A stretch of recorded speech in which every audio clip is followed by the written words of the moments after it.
kundi etong hayop na Smugs. Dahil siya lahat.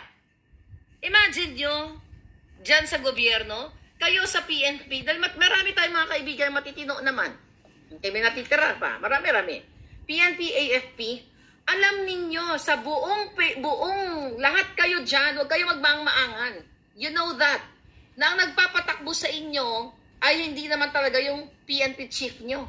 Kung anong inuutos ni Lisa Smugs, di ba? Ang iba sa inyo ginigipit. Tinatapon kung saan-saan. Di ba? Tinatamnan din kayo ng mga kaso, di ba? Oh, alam ninyo kung sino ang Jejimon na nag-uutos nito. Walang iba kundi isa lang ang pangalan. Babaeng ahas, si Lisa Smugs. Kaya galit na galit ang hinayupak na yan. Hinahamon ko yung kasuhan niya ako. Sige nga, yung buwan ka ng inang yan. Yung hayop na yan, gigipitin kayong lahat. Lahat ng mag-oppose sa kanya, pwede kayong gurgurin. Yan ang ginagawa niya. Tatahimik-tahimik lang niyang, kunyari, nag-iinarte dyan. Na kunyari, ginagamit ang mga bata. Pero kaya kayong gurgurin. Huwag nyo nang antayin, gugurgurin kayo ng mga hinayupak na to.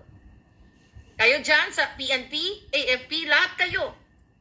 Sa sangay ng gobyerno, akala nyo hindi niya kayong gugurgurin? Kung kaya niyang anuhin ang mga kamag-anak niya, ni Kuting, lahat sila.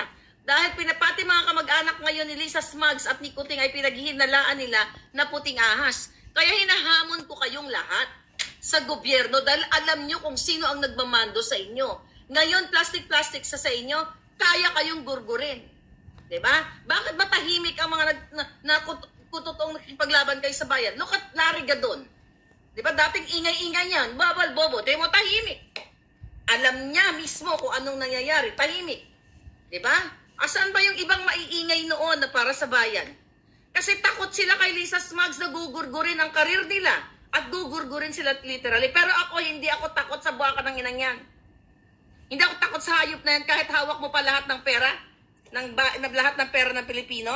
Asan yung stick ko? Kahit hawak mo pa, hindi ako takot. Hindi ko makita yung stick ko dahil naglipit kami. Okay? Palangga. Alam mo, takot ako sa'yo, Lisa Smugs. Kahit ubusin mo pera ng bayan, hindi kita tatantanan. Dahil darating ang araw, ilulubog ka namin sa Kumunoy. Tandaan mo. Diba? Kahit ano pang paggapang mo ngayon, pangaharas mo sa mga tao dyan sa Pilipinas, pagtatanim mo ng kasong hinayupak ka, at pananahimik ng mainstream media, dahil takot sila sa'yo, dahil maapektuhan ang kanilang mga negosyo, ako hindi ako takot sa'yo. Walang mawawala sa akin, buha ka ng Genemes ka. Ikaw, ilulubog ka namin sa Kumunoy. Ayop ka.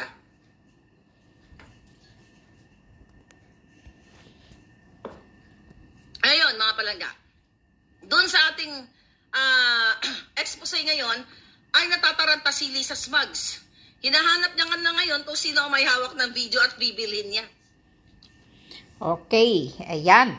Lisa Smugs, ilulubog ka namin. Galit na si Maharlika. Isa kang Gigi mo na hinayupa ka. Yan. Sige, kasuhan mo nga si Maharlika. Lisa Smugs, kung akala mo'y hari ka. Isa ka lang butod. Yan, ilulubog ka namin, kupal ka.